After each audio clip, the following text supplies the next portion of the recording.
الحمدللہ کفا وسلام علی عبادہ الذین اصطفیٰ اما بعد۔ میرے محترم بزرگوں اور دوستو، آپ حضرات کا جتنا بھی شکریہ ادا کیا جائے کم ہے۔ آپ حضرات نے طویل سفر کر کے اور کہاں دلیا جان، کہاں ڈبروگڑھ، کہاں تنسکیا اور کہاں اروناچل اور کہاں یہ گھڑموڑا جنگل، آپ حضرات تشریف لائے کہ ہم اپنی طرف سے، اپنے اساتذہ کی طرف سے، اپنے کمیٹی کی طرف سے آپ حضرات کو بہت بہت شکریہ کہ اللہ رب العزت آپ کے آنے کو ہمارے لیے، ہمارے بچوں کے لیے، اس ادارے کے لیے خیر کا ذریعہ فرمائے، اور پورے آسام میں اور خاص طور سے نشت ایسٹ میں ایک اللہ رب العزت ایک دین کا، ایک علم کا شمع روشن کر دے۔ اللہ رب العزت آپ لوگوں کے قربانی کے طور۔ میرا محترم بزرگوں اور دوستو، اس وقت یہ ایک بہت بڑی ضرورت کی چیز بن گئی ہے۔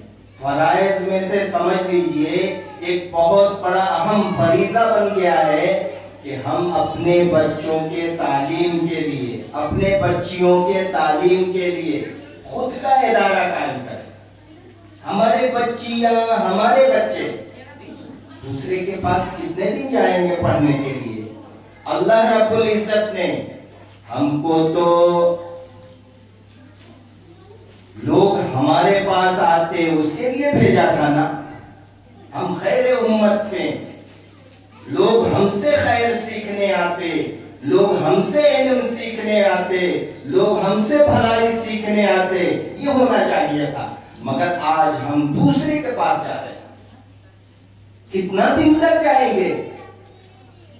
کتنے دن تک جائیں گے؟ اور دنیا میں جو ماحول ہے ہمارے خلاف میں، وہ کیوں ہے؟ اس لیے کہ اللہ نے ہم کو دینے کے لیے بھیجا تھا، ہم دوسرے سے لینے والے بن گئے۔ جب تک ہم خود نہیں دیں گے دوسرے کو، جب تک ہم دوسرے کو نہیں سکھائیں گے، لوگوں کے دل کے اندر ہماری ہمدردی نہیں آ سکتی۔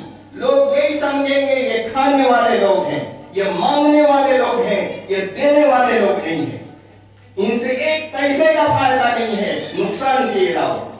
اس لیے پوری دنیا میں جو ہمارا حال ہے وہ کسی سے چھپی ہوئی بات نہیں ہے، آئے دن ہم دیکھ رہے ہیں، سن رہے ہیں۔ اس لیے میرے محترم بزرگ اور دوستو، لمبی چوڑی بات نہیں کرنی ہے۔ اس ادارہ کا مقصد بانجھ بننا نہیں ہے۔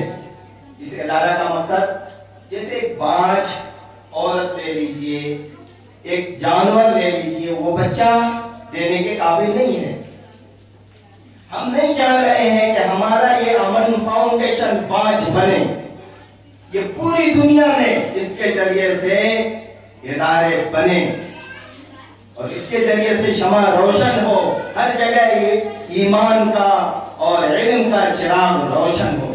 اس لیے اس کی کوشش کرنی ہے کہ یہ ادارہ کیسے، اس کے لیے دعا بھی کرنی ہے کہ اللہ رب العزت اس ادارے کے جو مقاصد ہیں، اللہ رب العزت اس کو پورا کرا دے، اور اللہ رب العزت پورا کرا رہے ہیں۔ آپ حضرات کی مدد کے ذریعے سے ہو یا دعاؤں کے ذریعے سے ہو، کسی لحاظ سے بھی آپ حضرات کے مدد کے ذریعے سے یہ ادارہ آئے دن آگے بڑھ جا رہے ہیں۔ مگر آپ حضرات دیکھ رہے ہیں بہت ساری چیزوں کی ضروریات ہے، بہت ساری چیزوں کی ضرورت ہے، وہ آپ حضرات دیکھ رہے ہیں، بتانے والی چیز نہیں ہے، اور ہماری عادت بھی نہیں ہے۔ پتہ نہیں اللہ رب العزت نے میرے اندر ایسا شرم و حیا دیا ہے کہ میں کسی کے پاس منہ کھولنا نہیں چاہتا ہوں، ایسی حیا ہے میرے اندر اللہ کو۔ اس لیے میں جب چھوٹا تھا نا تو میرے والد صاحب مجھ کو بولتے تھے ایٹو مور سوالی لوڑا ہو، ایٹو مور سوالی لوڑا ہو۔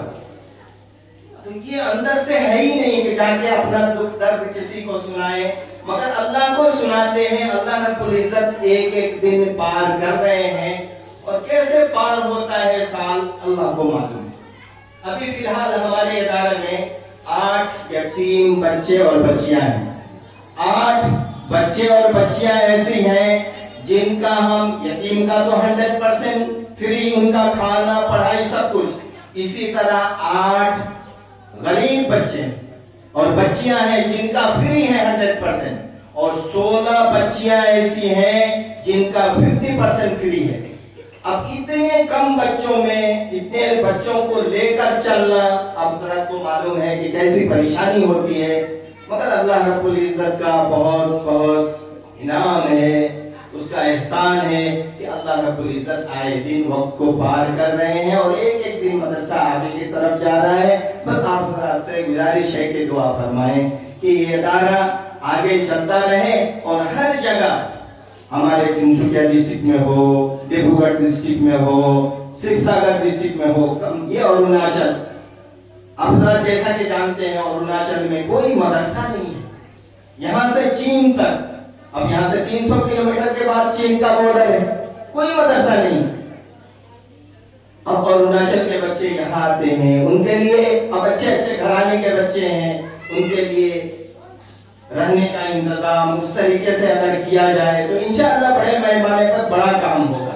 और हमारी ये सोच है कि हर जगह ऐसे अदारा कायम हो जाए, मकतब भी हो और हर जगह इंग्लिश मीडियम इस्लामिक स्कूल ऐसा हो जिसमें दोनों पढ़ाई हो, जहां बच्चियां एक तरफ आलिमा बने तो एक तरफ मैट्रिक करके आला तालीम के लिए जाए। अल्हम्दुलिल्लाह इस साल इस इदारे से जो बच्ची मैट्रिक की है 2 साल 3 साल पहले, इस साल वो बच्ची नीट भी दे रही है, और एक बच्ची आपके केमिस्ट्री में वो मास्टर डिग्री लेने जा रही है। अल्लाह रब्बुल इज्जत से दुआ करें और भी बच्चियां आला तालीम के लिए जगह जगह गई हैं, आलिमा बन के और हायर एजुकेशन में जाना ये मामूली बात है कि ये बच्चियां कंपटीशन के जरिए से गई हैं। और ऐसा नहीं है कि अगर बच्चियां हमारी आलिमा बनेगी तो स्कूल की पढ़ाई कमजोर पड़ जाएगी, ऐसी बात नहीं है, बल्कि हम लोगों का तजर्बा है कि जो बच्चियां मदरसे की पढ़ाई में तेज होती हैं वही बच्चियां स्कूल टॉपर होती हैं। आप लोगों ने देखा, मदरसा भी पढ़ती है बच्ची और स्कूल टॉपर भी हो गई, हॉस्टल टॉपर भी हो गई। तो अल्लाह रब्बुल इज्जत ने कुरान में वो बरकत रखा है कि कुरान के जरिए से अल्लाह ज़हनों को खोल देते हैं, मेमोरी पावर को बढ़ा देते हैं। ये सारी चीजें हो रही हैं, बस आप जरा दुआ फरमाएं और ये भी इसकी कोशिश करें कि हर जगह ऐसा इदारा कैसे कायम हो जाए। उसके लिए हम लोगों को मिल बैठ के इसके लिए फिक्र करना है कि तिनसुकिया में एक इदारा कैसे कायम हो जाए, दुलियाजान में कैसे कायम हो जाए, डिब्रूगढ़ में कैसे कायम हो जाए, हर जगह जगह कैसे कायम हो जाए, छोटे छोटे इदारे, फिर अल्लाह रब्बुल इज्जत बड़े पैमानों पर हम लोगों से काम लेंगे। तो करेंगे ऐसे सारे हजरात। फिर एक बार आप हजरात का हम शुक्रिया अदा करते हैं कि आप लोगों ने हमारी दावत पर लब्बैक कहा और आप हजरात आए। आप हजरात का बहुत बहुत शुक्रिया। अल्लाह रब्बुल इज्जत आपके आने को हमारे लिए और पूरी उम्मत के लिए नजात का जरिया फरमा दे, और अल्लाह रब्बुल इज्जत दीन के काम के लिए अल्लाह रब्बुल इज्जत इसको खैर का जरिया और रास्ता निकलने का जरिया फरमा दे। व आखिरु दावाना अल्हम्दुलिल्लाह।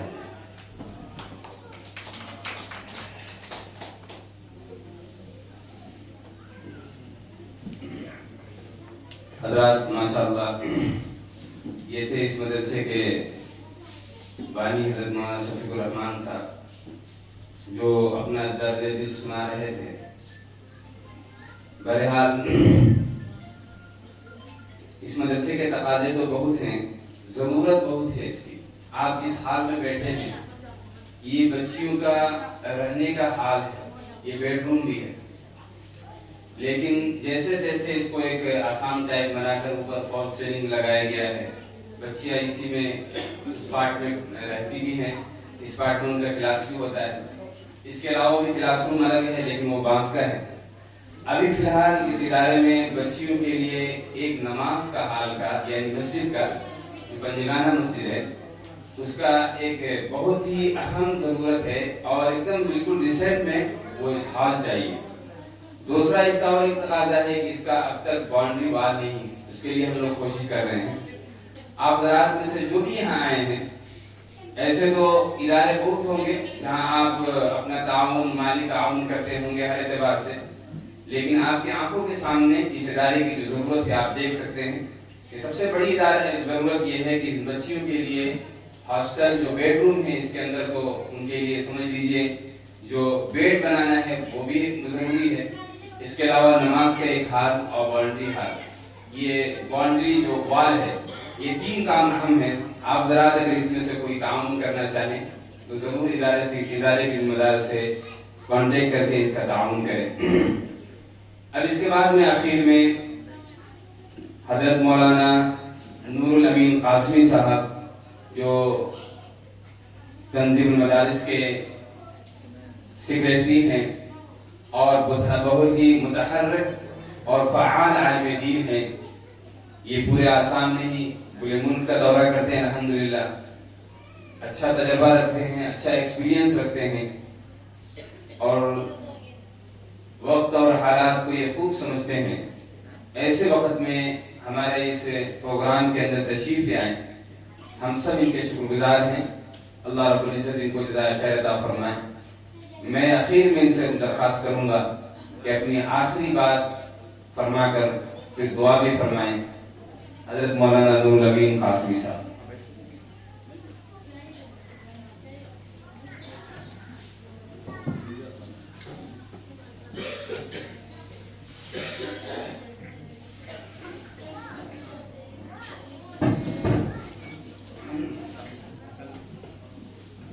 अस्सलामु अलैकुम व रहमतुल्लाहि व बरकातुहू।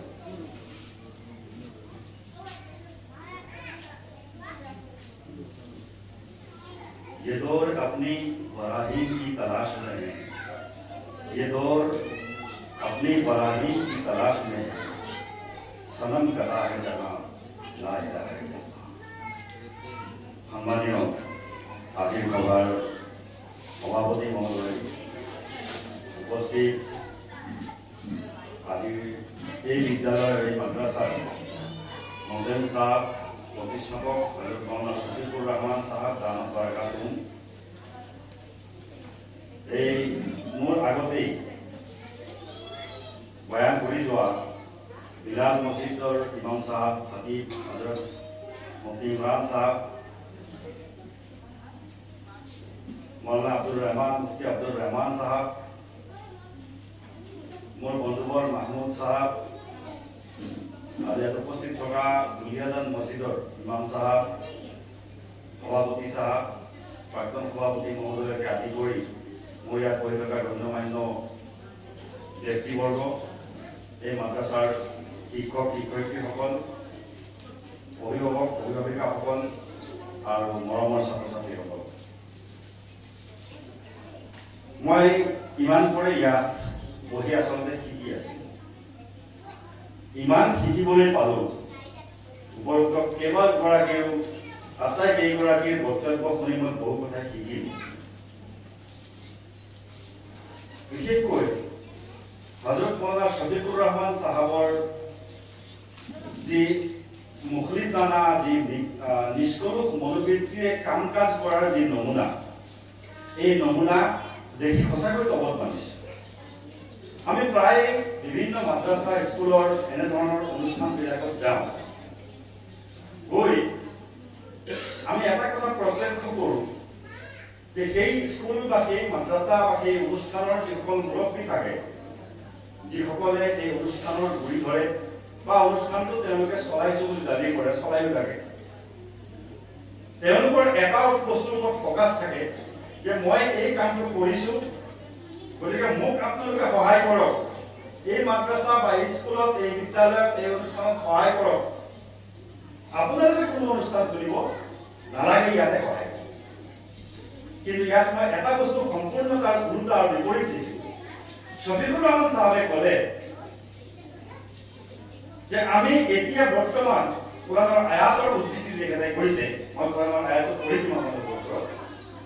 তেখেতে কৈছে যে আল্লাহ তাআলাই আমাক যেহেতু বেলেগক শিকাবৰ কাৰণে পঠাইছে, খাইৰে উম্মত বনাই পঠাইছে, গতিকে আমি আনক শিকাবহে লাগে। গতিকে আমি এনে ধৰণৰ, আমি যেনেকৈ অনুষ্ঠান গঢ়ি তুলিছো, এনে ধৰণৰ অনুষ্ঠানবিলাক আমি গাঁৱে ভূঞে নগৰে চহৰে ঠায়ে ঠায়ে গঢ়ি তুলিব লাগে। আমি সকলোৱে গঢ়ি তুলিম নে ইনশাআল্লাহ? তেখেতে এই কথাখিনি কৈছে। ইয়াৰ পৰা তেখেতৰ যে নিষ্কলুষ মনোবৃত্তিৰ যি ৰেঙনি, এই ৰঙনি কিন্তু আমি দেখিবলৈ পাইছোঁ।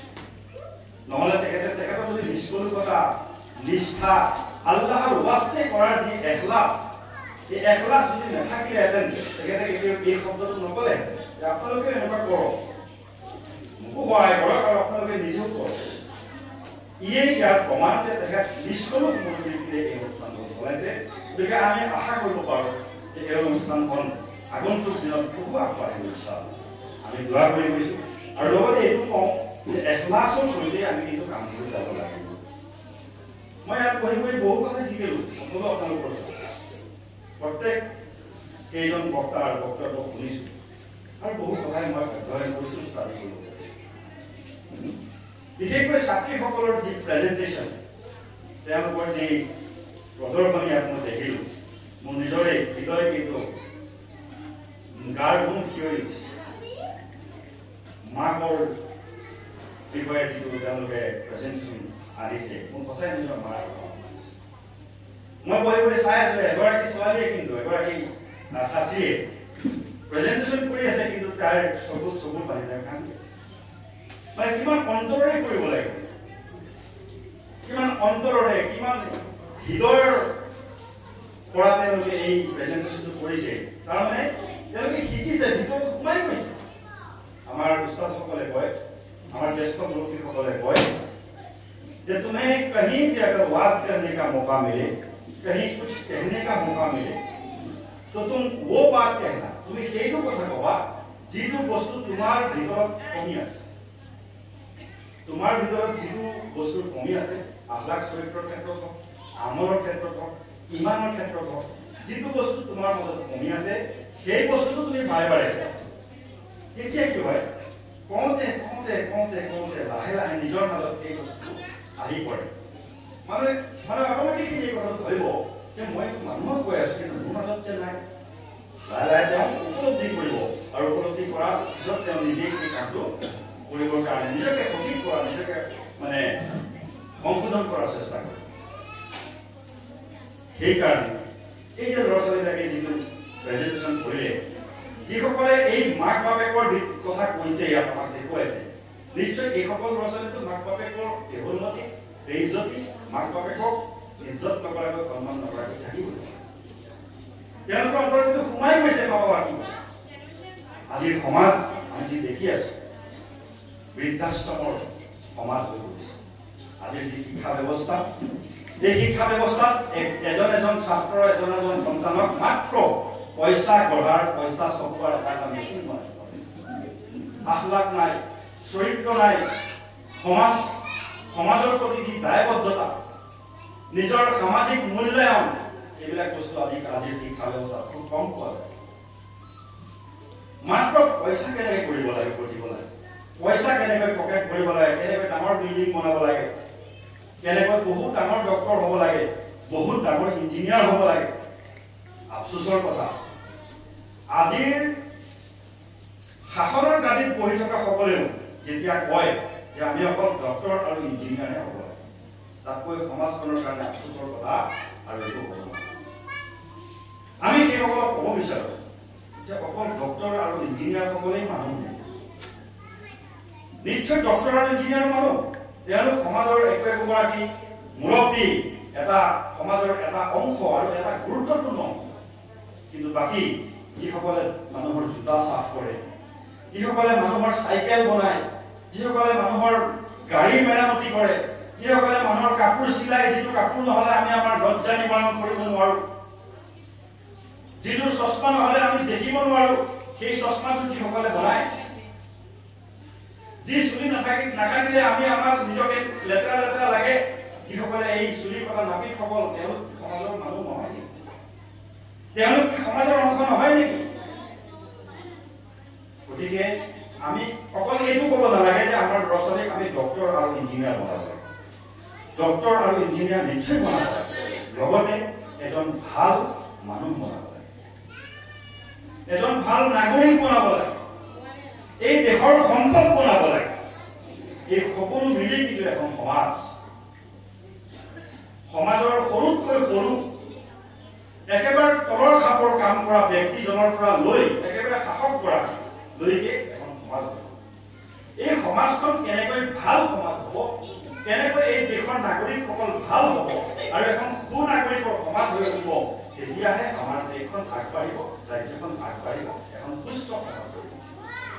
ইছলামে সেইটোৱে শিক্ষা, আৰু সেই শিক্ষাকে দিবৰ কাৰণে আমাৰ মাদ্ৰাছাবোৰ গঢ়ি উঠিছে, স্কুলবোৰ গঢ়ি উঠিছে। আজি আমাৰ ইছলামিক স্কুলৰ কথা কোৱা হৈছে। ইছলামিক স্কুল কিয় গঢ়ি তোলা হৈছে? মাদ্ৰাছাবোৰ কিয় গঢ়ি তুলিব লগা হৈছে? স্কুলৰ এটা ব্যৱস্থা, আমাৰ দেশৰ যি শিক্ষা ব্যৱস্থা, এই শিক্ষা ব্যৱস্থাটো ঠিকে আছে, তাত কোনো অসুবিধা নাছিল, কিন্তু তাৰ পিছত মাদ্ৰাছাবোৰ কিয় গঢ়ি তুলিব লগা হ'ল? এইটো এটা ডাঙৰ প্ৰশ্ন। স্কুলৰ ব্যৱস্থাতেই যথেষ্ট শিক্ষা মানুহে পাই যাব লাগিছিল, যিহেতু ভাৰতবৰ্ষ এখন ধৰ্ম নিৰপেক্ষ দেশ, এখন সেকুলাৰ কাণ্ট্ৰি। ইয়াতে মানুহৰ প্ৰয়োজন হোৱা সামাজিক, বৌদ্ধিক, ধাৰ্মিক প্ৰত্যেকটো ধৰ্মত থকা, প্ৰত্যেকটো ধৰ্মৰ প্ৰেক্টিচ কৰিব পৰাকৈ শিক্ষা দিব পৰা স্কুলবিলাক হ'ব লাগিছিল, শিক্ষা ব্যৱস্থা হ'ব লাগিছিল। সেইটো হৈ উঠা নাই, হয়তো আগন্তুক দিন নহ'ব, কিন্তু হৈ উঠা নাই। যাৰ কাৰণে আজি আমি মাদ্ৰাছাবোৰ নিজৰ মতে গঢ়ি তুলিব লগা হৈছে। স্কুলবোৰ এনেধৰণে আমাৰ হিচাপত যাতে আমি ইয়াত আমাৰ দিন, আমাৰ ধৰ্মক ৰক্ষা কৰি আমাৰ ল'ৰা ছোৱালীক যাতে শিক্ষা দিব পাৰোঁ, এনেকৈ আমি গঢ়ি তুলিব লগা হৈছে। আৰু এইটো এনেধৰণৰ স্কুল, এনেধৰণৰ মাদ্ৰাছা গঢ়ি তোলাৰ ক্ষেত্ৰত আমাৰ সংবিধানে, আমাৰ দেশৰ আইন ব্যৱস্থাই আমাক অধিকাৰ দিছে। আৰ্টিকল 30 আৰু 31, এই দুটা আৰ্টিকলত আমাৰ দেশৰ সংবিধানৰ আমাক প্ৰত্যেকটো জাতি জনগোষ্ঠীকে নিজৰ ঐতিহ্য, নিজৰ ধৰ্ম, নিজৰ সমাজ ব্যৱস্থা ৰক্ষা কৰিব পৰাকৈ শিক্ষা ব্যৱস্থা প্ৰৱৰ্তন কৰি স্কুল, মাদ্ৰাছা আদি শিক্ষানুষ্ঠান চলাই নিবৰ কাৰণে অধিকাৰ দিছে। গতিকে আমি ভয় খাব নালাগে। ইছলামিক স্কুল বুলি কৈ দিলে কোনোবাই বেয়া পাব নেকি, আমাৰ দেশ পৰিত্যাগ কৰা হ'ব নহয়। একাংশই কৈ থাকে, একাংশই আজি কৈ আছে, যিসকলক আমি কট্টৰবাদী বুলি কওঁ, বিভিন্ন নামেৰে আমি বিৰোধিত কৰোঁ, সেইসকলে কৈ আছে যে মাদ্ৰাছাবিলাক বন্ধ কৰি দিয়া। মাদ্ৰাছাবিলাকক অকল ধৰ্মীয় শিক্ষা দিয়া হয়, গতিকে মাদ্ৰাছাবোৰ বন্ধ কৰি দিব লাগে। ইছলামিক স্কুলবিলাকৰ প্ৰয়োজন নাই বুলি কিছুমানে ক'ব বিচাৰে, নাম ইছলামিক হোৱাৰ কাৰণে। ইছলামিক নামটোৰ ওপৰত এনেধৰণৰ তেওঁলোকৰ এলাৰ্জি আছে যে তেওঁলোকে ইছলামিক নামটো শুনাৰ লগে লগে ভাবে ইয়াত চাগে অকল ধৰ্মীয় শিক্ষা দিয়া হয়। সেইসকলে এবাৰ এটা চাই যোৱাটো আমি কামনা কৰোঁ। এনেধৰণৰ স্কুলবিলাকক এই আমি আমন ফাউণ্ডেশ্যনৰ অধীনত যি স্কুল চলি আছে, যি জামিয়াতুল বানাত মাদ্ৰাছা চলি আছে, এনেধৰণৰ স্কুলবিলাকত চাই যোৱা দৰকাৰ যে ইয়াত স্কুলত কি পঢ়োৱা হৈ আছে, কাৰণ মাদ্ৰাছাত কি পঢ়োৱা হৈ আছে। আজি আমাৰ তঞ্জিমে মাদাৰিছে কৌমিয়া 1500খন মাদ্ৰাছা অসমত এই তঞ্জিমে মাদাৰিছে কৌমিয়া পৰিচালনা কৰে, য'ত মাদ্ৰাছাৰ ছাত্ৰসকলক ধৰ্মীয় শিক্ষাৰ লগতে যুগ উপযোগী শিক্ষা মেট্ৰিকলৈকে প্ৰদান কৰাৰ ব্যৱস্থা চলিছে। কিন্তু বাৰে বাৰে আজিও যোৱাকালি পৰ্যন্ত এখন চৰকাৰৰ ফালৰ পৰা এখন নটিচ আহিছে, বিভিন্ন ধৰণৰ ইনফৰমেশ্যন দি পেলাই শিক্ষা অফিচ, এডুকেশ্যন অফিচত দিবৰ কাৰণে জনোৱা হৈছে। ঠিক আছে, কোনো কথা নাই। আমি প্ৰত্যেকখন মাদ্ৰাছাকেই আমি নিৰ্দেশনা দি দিছোঁ যে প্ৰত্যেকেই মাদ্ৰাছাৰ যি অৱস্থা আছে, যেনেকুৱা আছে তেনেকুৱা তেওঁলোকে ফিল আপ কৰি পেলাই শিক্ষা বিভাগৰ অফিচত জমা দিছে। কোনো অসুবিধা নাই। আমাৰ দেশৰ সংবিধানে আমাক অধিকাৰ দিছে, আমি যেনেকে বিচাৰো আমাৰ শিক্ষানুষ্ঠান আমি তেনেকে কৰি তুলিব পাৰোঁ। আজিৰ শিক্ষা ব্যৱস্থা মই আগতেই কৈছোঁ, আজিৰ যি প্ৰচলিত শিক্ষা ব্যৱস্থা তাত অকল মানুহ এজনক কেৱল টকা কেনেকৈ ঘটিব লাগে, আমি যদি তাত সূক্ষ্ম দৃষ্টিৰে চাওঁ, কেনেকৈ টকা ঘটিব লাগে সেইটোৱে শিক্ষা দিয়া হয়। আজি আপোনালোকে চাব পাৰে ডাঙৰ ডাঙৰ হস্পিটেলবিলাকত ডক্টৰসকলৰ অৱস্থা কি। দুখীয়াতকৈ দুখীয়া ৰোগী এজনৰ পৰা তেওঁলোকে মৃত্যু হোৱা পৰ্যন্ত, মৃত্যু হৈ যোৱাৰ পিছতো একাংশ হস্পিটেল এনেকুৱা আছে, এনেকুৱা অমানৱীয় কাৰ্যকলাপ কৰে। একাংশ হস্পিটেল বহুতো ভাল আছে আলহামদুলিল্লাহ, কিন্তু একাংশ হস্পিটেল এনেকুৱা আছে মানুহ মৃত্যু হৈ যোৱাৰ পিছতো তেওঁলোকক খবৰ দিয়া নহয় যে আপোনাৰ পেচেণ্টজন, আপোনাৰ অমুকজন, আপোনাৰ আত্মীয় ব্যক্তিগৰাকী মৃত্যু হৈছে, ৩-৪ দিন ICU থোৱাৰ বাহানা কৰি তাৰ অফিচ আদায় কৰি থকা হয়। ইয়াতকৈ অমানৱীয় কৰ্ম এগৰাকী শিক্ষিত ডক্তৰ বা শিক্ষিত ডক্তৰ সমূহৰ পৰা হ'ব পাৰে নেকি? আৰু সেইসকলে যেতিয়া ষ্টেজৰ ওপৰত উঠি পেলাই কয় যে মাদ্ৰাছাত কি পঢ়োৱা হৈ আছে, আমি তেওঁলোকক কওঁ যে মাদ্ৰাছা আৰু ইছলামিক স্কুলবিলাকত মানুহৰ বৌদ্ধিক সামাজিক মূল্যবোধ শিকাই থকা হৈছে, যিটো শিক্ষা আপোনালোকক দিয়া হোৱা নাই বা আপোনালোকে সেই শিক্ষাৰ পৰা এতিয়ালৈকে বঞ্চিত হৈ আছে। আল্লাহ ৰাসূল সাল্লাল্লাহু আলাইহি ওয়াসাল্লাম আমাক কৈছে যে তোমালোকে অসহায়ক সহায় কৰা। যিজনে সৰুক মৰম নকৰে আৰু ডাঙৰক সন্মান নকৰে সেইজন আমাৰ অন্তৰ্ভুক্ত নহয়, আমাৰ উম্মতৰ অন্তৰ্ভুক্ত নহয়। মাল্লাম ইয়াৰহাম সাগীৰানা ওয়ালাম ইউকিৰ কাবীৰানা ফালাইসা মিন্না। যিজনে সৰুক মৰম নকৰে, ডাঙৰক সন্মান নকৰে, সেইজন মোৰ উম্মতৰ অন্তৰ্ভুক্ত নহয়। তোমালোকৰ ওচৰত সেইজনে ওচৰত প্ৰিয় যিজনে ওচৰ চুবুৰীয়াৰ প্ৰতি সৎ ব্যৱহাৰ কৰে, ভাল ব্যৱহাৰ কৰে, তেওঁ লাগিলে যিকোনো ধৰণৰে নহওক কিয়। আল্লাহ ৰাসূলে কৈছে তোমাৰ ওচৰ চুবুৰীয়া লাগিলে মুছলমান হওক অমুছলমান হওক, ওচৰ চুবুৰীয়াৰ তোমাৰ ওপৰত হক আছে, তোমাৰ ওপৰত অধিকাৰ আছে। এজন প্ৰকৃত মুছলমান যি প্ৰকৃত শিক্ষা লাভ কৰিব সেইজনে কোনো ধৰ্মৰ প্ৰতি কেতিয়াও বেয়া ভাৱ আৰু শত্ৰুতা পোষণ কৰিব নোৱাৰে। শেষ বিদায়ৰ দিনা আমাৰ নবী হযৰত মুহাম্মদ মুস্তাফা সাল্লাল্লাহু আলাইহি ওয়াসাল্লামে আমাক এই শিক্ষা দান কৰি থৈ গৈছে, লা তাহাসাদু ওয়ালা তাবাগাদু ওয়ালা তাদাবাৰু ওয়া কুনু ইবাদাল্লাহি ইখওয়ানা। তোমালোকে কাৰো প্ৰতি বেয়া ভাৱ পোষণ নকৰিবা, তোমালোকে কাৰো প্ৰতি পৰস্পৰৰ প্ৰতি শত্ৰুতা পোষণ নকৰিবা, হিংসা বিদ্বেষ পোষণ নকৰিবা, তোমালোকে এজনৰ আনজনৰ প্ৰতি পিঠি দি নিদিবা, কোনোবা বিপদ হলে তাক সহায় কৰিবা, কোনোবা বেমাৰত পৰিলে তাক সহায় কৰিবা। এই মানৱীয় মূল্যবোধ আমাক নবী কৰীম সাল্লাল্লাহু আলাইহি ওয়াসাল্লামে শিকাই থৈ গৈছে। আৰু এই মূল্যবোধেৰে আমি জীয়াই আছো। তাৰ কিয়ামত যেতিয়ালৈকে আমাৰ মানৱ জাতি থাকিব তেতিয়ালৈকে এই মূল্যবোধ জীয়াই থাকিব। হাদিছৰ এই বাণী, আল্লাহ নবী সাল্লাল্লাহু আলাইহি ওয়াসাল্লামৰ এই বাণী আমি মানুহক শিকাই যাম আৰু এই বাণী তেতিয়ালৈকে কায়েম থাকিব ইনশাআল্লাহ, তেতিয়ালৈকে কিয়ামত থাকিব। ওয়া কুনু ইবাদাল্লাহি ইখওয়ানা। তাৰপিছত ৰাসূলুল্লাহ সাল্লাল্লাহু আলাইহি ওয়াসাল্লামে কৈছে তোমালোকে সকলো আল্লাহৰ বান্দা, ভাই ভাই হৈ যোৱা, ভাতৃত্ববোধৰ এনাজৰিৰে তোমালোকে বান্ধ খাই যোৱা। এয়া হৈছে আমাৰ শিক্ষা। আজি একাংশই কয় যে ইছলামিক শিক্ষা অকল এক্সট্ৰিমিজমৰ শিক্ষা দিয়ে, সন্ত্ৰাসবাদৰ শিক্ষা দিয়ে, বিভিন্ন কথা কয়, বিভিন্ন কোৰাণৰ আয়াতৰ তেওঁলোকে অপভংশ কৰে। কোৰাণখন ভালকৈ পঢ়া যায়। কোৰাণখনৰ আয়াত এটা ষ্টাডি কৰাৰ আগত এই আয়াতটো কেতিয়া নাজিল হৈছিল, এই আয়াতটো নাজিল হোৱা সময়ত সেই সময়ৰ পৰিৱেশ পৰিস্থিতি কি আছে, কি প্ৰসংগত আয়াতটো নাজিল কৰা হৈছিল, আৰু এই আয়াতটোৰ ক্ষেত্ৰত যিসকল মুখাতিব যাক কোৱা হৈছিল তেওঁলোক কোন আছিল, সেই গোটেই পটভূমিটো প্ৰথমতেই ষ্টাডি কৰিব লাগিব।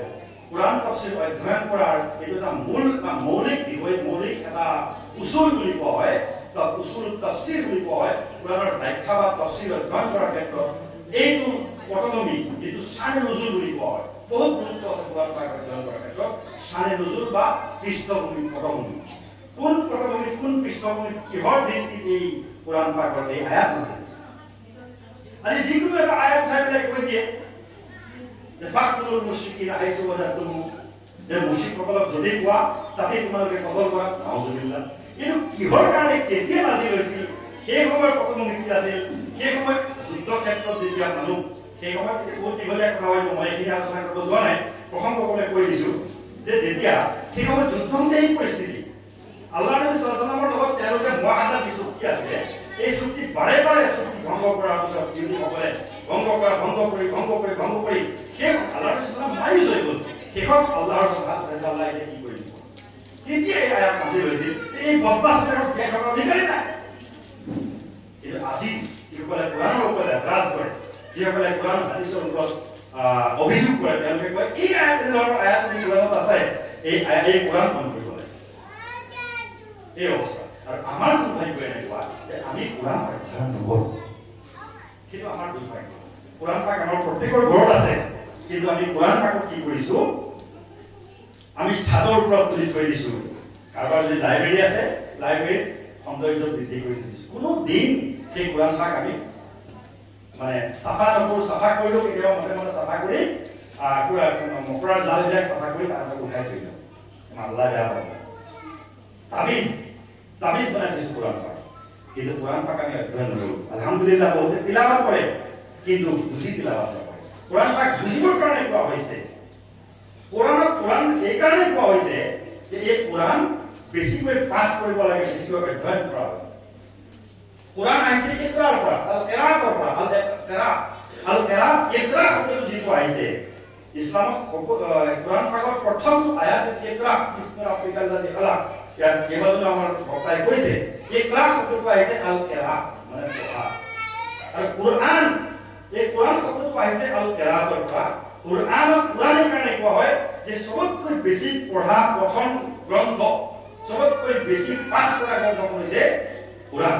আজি আপুনি ইতিহাস চাওক, পৃথিৱীৰ ভিতৰত এনেকুৱা এখন গ্ৰন্থ নাই যিখন প্ৰতিটো মুহূৰ্তত প্ৰত্যেকজন ব্যক্তিয়ে কোনোবা নহয় কোনোবা ঠাইত পাঠ কৰি আছে। এনেকুৱা কোনো গ্ৰন্থ কিন্তু নাই। বাইবেল আছে ডাঙৰ গ্ৰন্থ, কিন্তু বাইবেল কোনো পাঠ নকৰে, কোনোবাই কেতিয়াবা গীৰ্জাত গৈ পাঠ কৰে। কিন্তু আমাৰ আলহামদুলিল্লাহ কোৰাণৰ এইটো মজেজা। কোৰাণ নাম এইকাৰণে ৰখা হৈছে, কোনোবা নহয় কোনোবা হয়তো ঘৰত, হয়তো মছজিদত, হয়তো কোনোবাই বাছত গৈ আছে কোৰাণ পঢ়ি আছে, কোনোবাই দোকানত পঢ়ি আছে কোৰাণ পাঠ তিলাৱাত কৰি আছে, কোনোবাই চাকৰি কৰি পেলাই ক'ৰবাত কিবা কাম কৰি আছে তাত সময় পাইছে কোৰাণ পাঠ তিলাৱাত কৰি আছে। এয়া হৈছে কোৰাণৰ এটা মাহাত্ম্য আৰু এটা মজেজা। কিন্তু আমি এনেকুৱা মুছলমান যে আমি কোৰাণ পাঠক বাদ দিলোঁ, কোৰাণ পাঠ ত্যাগ কৰিলোঁ, কোৰাণ পাঠক পাঠ কৰিলোঁ। আমি কোৰাণ পাকৰ অৰ্থ, ইয়াৰ ব্যাখ্যা, ইয়াৰ শানে নুজুল, ইয়াৰ পথভূমি একোৱেই নাজানো, যাৰ কাৰণে আমাক সেইসকল ব্যক্তিয়ে আমাৰ যিটো ব্ৰেইন ৱাছ কৰিবৰ কাৰণে সুবিধা পাইছে। আৰু ব্ৰেইন ৱাছ কৰি নাউজুবিল্লাহ, এইটো ক'বলৈ খুব লাজ লগা, খুব ভয়ংকৰ কথা। আমাৰ যি যুৱ প্ৰজন্ম, এই যুৱ প্ৰজন্মক ছ'চিয়েল মিডিয়াৰ জৰিয়তে, ছ'চিয়েল মিডিয়াৰ বিভিন্ন প্ৰেজেণ্টেশ্যন হওক, এই ছ'চিয়েল মিডিয়াই আমাৰ ল'ৰা ছোৱালীবিলাকক এনেকৈ ধ্বংস কৰা মানে পৰিণত কৰিছে। ছ'চিয়েল মিডিয়াত কিছুমান গ্ৰুপছ আছে, এই গ্ৰুপছ বিলাকৰ কামেই এইটো। তাত মানে এটা কিছুমান সংগঠনৰ নাম মই ল'ব বিচৰা নাই, এখন কোনো পলিটিকেল মিটিং যিহেতু নহয়। এনেধৰণৰ কিছুমান সংগঠন আছে, সেই সংগঠন বিলাকে আমাৰ কোৰাণৰ ইছলামৰ বিৰুদ্ধে প্ৰচাৰ আৰম্ভ কৰিছে। তাত আমাৰ নিচিনা সহজ সৰল ইছলামৰ পৰা বহুত দূৰত থকা যুৱ প্ৰজন্ম, তেওঁলোকে সহজেই সেই জালত ভৰি দি লাহে লাহে লাহে লাহে লাহে লাহে মূৰ্ত হবলৈ গৈছে। ইছলামৰ পৰা একেবাৰে হাৰি হবলৈ গৈছে। যুক্তি দেখুৱাই আল্লাহ কোনোবাই দেখিছে নেকি? আল্লাহ কোনোবাই দেখিছে নেকি? নাউজুবিল্লাহ মিন যালিক। আল্লাহ কি দেখা বস্তু? যি আল্লাহ এই পৃথিৱীৰ সৃষ্টি কৰিছে, বিশ্ব ব্ৰহ্মাণ্ড সৃষ্টি কৰিছে, মই এই পৃথিৱীৰ ক্ষুদ্ৰ এগৰাকী এটা মখলুক, তাৰ কোনো জ্ঞান নগণ্য মখলুক, এই মখলুকে খালিকক দেখাৰ কিবা সম্ভাৱনা থাকিব পাৰে নেকি? আল্লাহ কৈছে আল্লাযীনা ইউমিনুনা বিল গায়ব, যিজনে আল্লাহ তাআলাই ঈমান বিল গায়ব বিচাৰে, আল্লাহক নেদেখাকৈ যদি বিশ্বাস কৰে, সেই নেদেখাকৈ বিশ্বাস কৰাজনক আল্লাহ বিচাৰে, আল্লাহ ভাল পায়। আল্লাযীনা ইউমিনুনা বিল গায়ব ওয়া ইউকিমুনাস সালাহ, প্ৰথম পাঠে কোৱা হৈছে আলিফ লাম মিম যালিকাল কিতাবুল লা ৰাইবা ফীহ হুদাল লিল মুত্তাকিন, মুত্তাকিন সকলৰ কাৰণে হেদায়ত এই কোৰাণ। আল্লাযীনা ইউমিনুনা বিল গায়ব, যিজনে গায়বৰ ওপৰত ঈমান আনে, আল্লাহক নেদেখাকৈ বিশ্বাস কৰে, আল্লাহৰ বাণীবিলাকক নেদেখাকৈ বিশ্বাস কৰে, সেইটোহে আল্লাহ বিচাৰে। ওয়া ইউকিমুনাস সালাহ ওয়া মিম্মা ৰাযাকনাহুম ইউনফিকুন, এই দুটা সিফাতৰ কাৰণে কৈছে। কিন্তু আজি আমাৰ যুৱ প্ৰজন্ম, মোৰ ল'ৰাই, আপোনাৰ ল'ৰাই, মোৰ ছোৱালী, আপোনাৰ ছোৱালীয়ে প্ৰশ্ন কৰিব লৈছে যে আল্লাহ কোনোবাই দেখিছে নেকি? কিয়? এই যে কোৰাণৰ পৰা দূৰি, এই যে মছজিদ মাদ্ৰাছাৰ পৰা দূৰি, এই যে আলিম ওলামাৰ পৰা দূৰি, আমাৰ মাজত নাউজুবিল্লাহ এনেকুৱা মানুহ আছে যি মানুহে কয় জোনাকৰ ওচৰলৈ নাযাবি, এই জোনাকৰ ওচৰলৈ গ'লে বেয়া হৈ যায়, জোনাকৰ ওচৰলৈ নাযাবি, নিজৰ ল'ৰা ছোৱালীক হেদায়ত কৰে, জোনাকৰ ওচৰলৈ নাযাবি, এই মোল্লা মৌলবীবিলাকৰ ওচৰত নাযাবি। যিজন বাপেকে, যিজন পিতৃয়ে এজন জোনাকৰ ওচৰলৈ, আল্লাহৱালাৰ ওচৰলৈ, এজন ইমাম চাহাবৰ ওচৰলৈ যাবৰ কাৰণে নিজৰ ল'ৰা ছোৱালীক বাধা কৰে, সেই ল'ৰা ছোৱালী আপোনাৰ মুছলমান হৈ থাকিব? কেতিয়াও নাথাকে। কিন্তু আমাৰ বুজুৰ্গসকলে আমাৰ আকামীসকলে কৈছে কি তোমাক ৰাতিপুৱাই ল'ৰা ছোৱালীক সোনকালে উঠাই দিয়া আৰু চবাহী মক্তবত উঠাই দিয়া, কোৰাণ পঢ়িবলৈ দিয়া, কলিমা শিকিবলৈ দিয়া, জনাবৰ ওচৰত গৈ পেলাই আলিফ বা তা শিকিব, কলিমা শিকিব, তেতিয়াহে তোমাৰ ল'ৰা হৈ থাকিব। নহ'লে মনত ৰাখিবা অহা 10 বছৰৰ পিছত তোমাৰ ল'ৰা হৈ নাথাকে। আজি এইটো দিন চলি আছে। সেইকাৰণে এনে এটা অৱস্থা আমি যদি আমাৰ ল'ৰা ছোৱালী যিটো শিক্ষা ব্যৱস্থা চলি আছে এই শিক্ষা ব্যৱস্থাটো কৰিবই। আমাৰ যি চৰকাৰ আছে, আমাৰ যি প্ৰশাসন আছে, আমাৰ যি ব্যৱস্থা আছে, ব্যৱস্থা শিক্ষা ব্যৱস্থা চলিব। কিন্তু তাৰ মাজতে আমাৰ যি ঐতিহ্য, আমাৰ যি সাংস্কৃতিক বৈশিষ্ট্য, আমাৰ যি ইছলামী পৰম্পৰা, ঐতিহ্য আৰু পৰম্পৰাক ৰক্ষা কৰি আমাৰ এগৰাকী মুছলমান সঠিক মুছলমান হিচাপে চলাৰ যি ব্যৱস্থা, এই ব্যৱস্থাক আমি নিজেই প্ৰৱৰ্তন কৰিব লাগিব। যিটো ব্যৱস্থা প্ৰৱৰ্তন কৰিবৰ কাৰণে সম্পূৰ্ণ অধিকাৰ আমাৰ সংবিধানে আমাক প্ৰদান কৰিছে। এটা সময়ত আজি এই জদিদ সায়েন্স, আজি যি আধুনিক বিজ্ঞান, এই বিজ্ঞান কাৰ দিয়া, কোনে দিয়া? আপোনালোকে নিশ্চয় জানে, যিসকলে জানে, বহুতে হয়তো জানে। আবু আলী ইবনে সিনা, আবু আলী ইবনে সিনাৰ আমি নাম বহুতে শুনিছো। আবু আলী ইবনে সিনাৰ কিতাপ ক্যানন অফ মেডিসিন, কানুনুত তিব, এখন আরবিত লেখা আছে কানুনুত তিব। এই কানুনুত তিব বা ক্যানন অফ মেডিসিন নপঢ়াকৈ কোনো এজন ডক্টৰ হ'বই নোৱাৰে। এখন লিখিছিল আবু আলী ইবনে সিনা, যাক আজি অৱেচনা বুলি কয়, অৱেচনা অপভ্ৰংশ হয়, অৱেচনা বুলি কয়। আবু আলী ইবনে সিনা সেই সময়ত 1000 AD খ্ৰীষ্টাব্দ 1 AD মানে খ্ৰীষ্টাব্দ 1000 খ্ৰীষ্টাব্দৰ পৰা 1010 খ্ৰীষ্টাব্দৰ ভিতৰত এইবিলাক কিতাপ লেখা হৈছে। গোল্ডেন এৰা অফ ইছলাম বুলি কোৱা হৈছে। আব্বাসী যুগ, গোল্ডেন এৰা অফ ইছলাম। ইয়াতে কিমান ডাঙৰ উলামাসকলে কিমান ডাঙৰ কাম পৃথিৱীৰ কাৰণে কৰি গৈছে। এই ক্যানন অফ মেডিসিন নপঢ়াকৈ আজি কোনো ডক্টৰ হয়।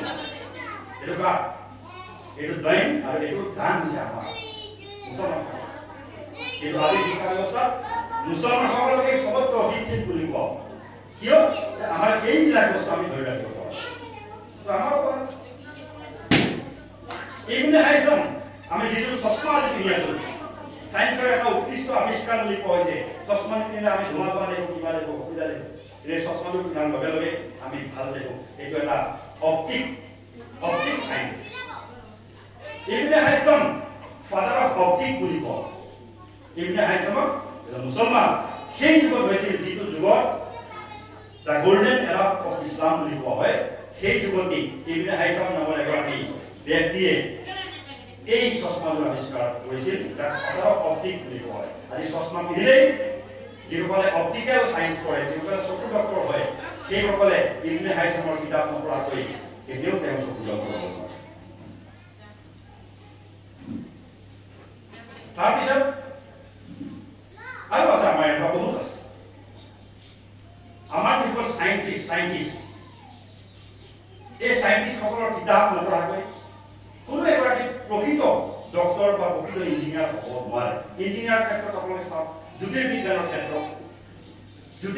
ক্ষেত্ৰত আমাৰ এগৰাকী ব্যক্তি চবতকৈ প্ৰথমত তেওঁ গোটেই পৃথিৱী জোখ-মাখ কৰিছিল। জ্যোতিৰ্বিজ্ঞান গোটেই পৃথিৱীখন প্ৰথম জোখ-মাখ কৰা ব্যক্তিজন আছিলে মুছলমান। তাতকৈ আগত কোনো পৃথিৱী জোখ-মাখ কৰা নাছিলে। আজিৰ বিজ্ঞানীসকল হাইৰা যে সেই সময়ত 1000 চনত তেওঁ কেনেকৈ গোটেই পৃথিৱী জোখ-মাখ কৰিলে। এয়া আছিল আমাৰ শিক্ষা ব্যৱস্থা সেই সময়ত তেনেকুৱা আছিল। কিন্তু আজি আমাৰ আফচোচ হয় যে আজি আমাৰ দিনী শিক্ষা এটা ব্যৱস্থা বেলেগ কৰিব লগা হৈছে আৰু দুনিয়াবী শিক্ষা এটা ব্যৱস্থা বেলেগ কৰিব লগা হৈছে। তাৰো বিভিন্ন কাৰণ আছে। ইনশাআল্লাহ এইখিনি কাম এতিয়া চলি আছে, বিভিন্ন ৰিচাৰ্চ, বিভিন্ন ধৰণৰ চেষ্টা আজি চলি আছে যে দুয়োটা শিক্ষা কেনেকৈ আমি আগুৱাই নিব পাৰোঁ। এতিয়া আমাৰ মাদ্ৰাছা শিক্ষা ব্যৱস্থাটো এনেকুৱা ব্যৱস্থা প্ৰৱৰ্তন কৰা হৈছে যে মাদ্ৰাছাটো পঢ়ি থাকিব, লগতে মেট্ৰিক দিব, তাৰপিছত লাহে লাহে গৈ যি ইচ্ছা সেই শিক্ষা ল'ব পাৰে। কিন্তু লগতে এজন ডক্টৰ ইঞ্জিনিয়াৰ হোৱাৰ লগতে যাতে তাৰ ভিতৰত যাতে ইমান যায়, আল্লাহ আৰু আল্লাহ ৰসুলক যাতে চিনি পাব পাৰে, সেই শিক্ষাটো কিন্তু আমাৰ চবতকৈ প্ৰয়োজনীয় শিক্ষা। এজন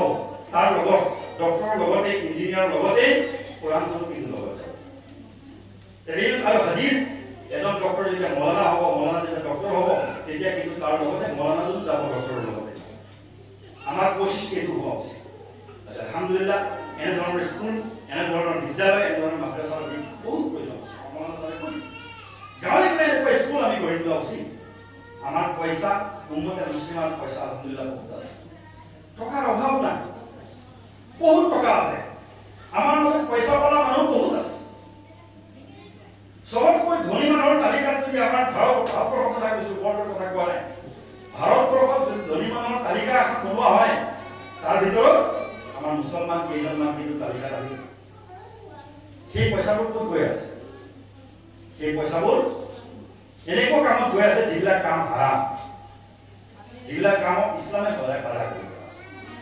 এই কামবিলাক যদি আমি আমাৰ ল'ৰা ছোৱালীবিলাকৰ ভৱিষ্যত বনোৱাত যদি লগাওঁ আমাৰ গাঁৱে গাঁৱে চাওঁ আমি এতিয়া বক্তব্যবিলাকৰ ব্যৱস্থা আমি বক্তব্যবিলাক এতিয়া আমি মুনাজ্জম বক্তব্য কৰাৰ চেষ্টা চলি আছে আমাৰ তনজিম বোৰ্ড আৰু ইনতালিম বোৰ্ডৰ অধীনত সৰ্বভাৰতীয় জমিয়ত উলামা হিন্দৰ অধীনত এই বক্তব্যবিলাক আমি পঢ়াওঁ আমাৰ মূল শিক্ষা কিন্তু বক্তব্য শিক্ষা প্ৰত্যেকজন ল'ৰা ছোৱালীৰ কাৰণে সহজ আমাৰ মাজনীসকল আছে আমাৰ ল'ৰা ছোৱালীক কিন্তু খৰচ হিচাপে কৰি ভাবি পেলাই বক্তব্য পঢ়াব লাগিব বক্তব্য শিক্ষাটো এতিয়া আমাৰ এটা মুনাজ্জম এটা আদৰ্শ হিচাপে কৰাৰ চেষ্টা চলি আছে কেনেকুৱা হ'ব যে এখন বক্তব্যত ল'ৰা ছোৱালী 100% ঘৰৰ পৰা যাব লাগিব আৰু এখন প্ৰাইভেট স্কুলৰ নিচিনা এখন বক্তব্য হ'ব লাগিব এটা ল'ৰাই বা এজনী ছোৱালী চবক যদি আলিফবান আছে 4-5টা ল'ৰা ছোৱালী যিকেইটা সৰু ল'ৰা ছোৱালী আছে একে বয়সৰ আছে একে জেগাত চবক হ'ব লাগিব ইফালে ইফালে নহয় এতিয়াতো আমাৰ চব ইফাল ইফাল হয় কোনোবাই আলিফা পঢ়ি আছে কোনোবা আন এখন ভালেও পঢ়ি আছে কোনোবাই বোলে বেলেগ পঢ়ি আছে কোনোবাই আমপাৰা পঢ়ি আছে কোনোবাই কোৰাণ পঢ়ি আছে যাৰ য'ত চবক যিটো বয়সৰ ল'ৰা ছোৱালী আছে সমান বয়সৰ ল'ৰা ছোৱালী একেলগে চবক হ'ব লাগিব ইউনিফৰ্ম হ'ব লাগিব আৰু বক্তব্যত পঢ়োৱাটো ফ্ৰী পঢ়াটো আমি এতিয়া কামনা কৰিলে কিন্তু নহ'ব বক্তব্যত আমি 200 টকা 100 টকা দি পেলাই পঢ়াব চেষ্টা কৰিব লাগে ইমাম চাহাবে 10,000 টকা দিলে কিমান ল'ৰা ছোৱালী পাব তেওঁ ইমামতি কৰা দায়িত্ব দিব নে আপোনাক ল'ৰা ছোৱালী পঢ়া দায়িত্ব দিব সেইকাৰণে বক্তব্যক আমি বেলেগকৈ কাম কৰাৰ চেষ্টা কৰিব লাগে ইয়াক আমি মডাৰ্ণাইজ কৰাৰ চেষ্টা কৰিব লাগে প্ৰত্যেকটো শিক্ষা ব্যৱস্থা আমি মডাৰ্ণাইজ কৰিব চেষ্টা কৰিব লাগে আমি একদম পুৰণি কৰি ব্যৱস্থা আমি ধৰি থাকিলে নহ'ব ইয়াৰ যিটো ব্যৱস্থা ইয়াৰ যিটো পদ্ধতিক আমি মডাৰ্ণাইজ কৰিব লাগিব তেতিয়াহে আমাৰ ল'ৰা ছোৱালী আগবাঢ়িব আৰু সেই ইবনে হাইছাম আৰু হুৱালি ইবনে সিনাৰ দৰে এগৰাকী সাইণ্টিষ্ট পয়দা হ'ব আমাৰ ল'ৰা ছোৱালী আৰু আমি এইটো বিচাৰোঁ যিটো আমাৰ আবুল কালাম আমাৰ এপিজে আব্দুল কালাম চাহাবৰ কথা আমাৰ আজি সকলোৱে মানি চলিছে আমাৰ ল'ৰা ছোৱালী এজন মৌলানাও হওক মৌলানা আবুল কালাম আজাদ হওক মৌলানা হওক এপিজে আব্দুল কালাম তো এনেকুৱা ল'ৰা ছোৱালীক আমি আমাৰ ধৰি দিব কিন্তু তাৰ কাৰণে লাগিব মেহনত চেষ্টা আৰু এনেধৰণৰ অনুষ্ঠানবিলাক আলহামদুলিল্লাহ আজি এই অনুষ্ঠানত আহি পেলাই খুব ভাল লাগিছে বহু কথা শিকিব পাৰিছোঁ আল্লাহ তাআলাই এই অনুষ্ঠানক কবুল কৰক বিশেষকৈ আমাৰ হযৰত মৌলানা শফিকুৰ ৰহমান সাহেবৰ যি মেহনত বা যিসকলে ইয়াত লাগি আছে প্ৰত্যেকৰে মেহনত জড়িত হৈ আছে অকল তেখেতৰ মেহনতেই নহয় ইয়াত আটাইকেইজন শিক্ষক যিসকলে ইয়াত লাগি আছে দেহে থাকি আছে সকলোৰে যিসকলৰ কায়িক মেহনত কায়িক প্ৰচেষ্টা কাৰোবাৰ বোলে নহয় সময় দি আছে চিন্তা কৰি আছে ফিকিৰ কৰি আছে ফিকিৰ মেহনত আৰু কোনোবাই ল'ৰা ছোৱালী দিছে সেইটো এটা মেহনত যিসকল গাৰ্জেন ইয়াত বহি আছে তেওঁলোকে যে ল'ৰা ছোৱালী ইয়াত দিছে আপোনালোকৰ অৱদান নিশ্চয় ইয়াত আছে গতিকে আল্লাহ তাআলাই সকলোৰে এই অৱদানক কবুল কৰক আৰু এই অনুষ্ঠানটো আল্লাহ তাআলাই কবুল কৰক এই অনুষ্ঠানটো যাতে সমগ্ৰ অসমৰ কাৰণে এটা আদৰ্শ অনুষ্ঠান হৈ উঠে এটা আইডিয়েল ইনষ্টিটিউশ্যন হৈ উঠে এইখিনিকে কামনা কৰিছোঁ আল্লাহ তাআলাই সকলোকে কবুল কৰক আমাৰ অহা যোৱা সকলো কবুল কৰক আল্লাহ তাআলাৰ ওচৰত এই দোৱা কৰিলোঁ ওমা আলাইনা ইল্লাল বালাগুল মুবিন माशाअल्लाह हजरात इंशाअल्लाह अभी दुआ होगी दुआ के बाद नमाज है नमाज के बाद सारे हजरात के खाने की दावत है अभी मैं अपने मेहमान खुसूसी हजरत मौलाना नूरुल अमीन कासमी साहब से दरख्वास्त करूंगा कि दुआ फरमा दें दुआ के बाद इंशाअल्लाह 10 मिनट के बाद यही नमाज का इंतजाम है कुछ लोग मस्जिद जाना चाहे तो जा सकते हैं लेकिन यहाँ भी नमाज के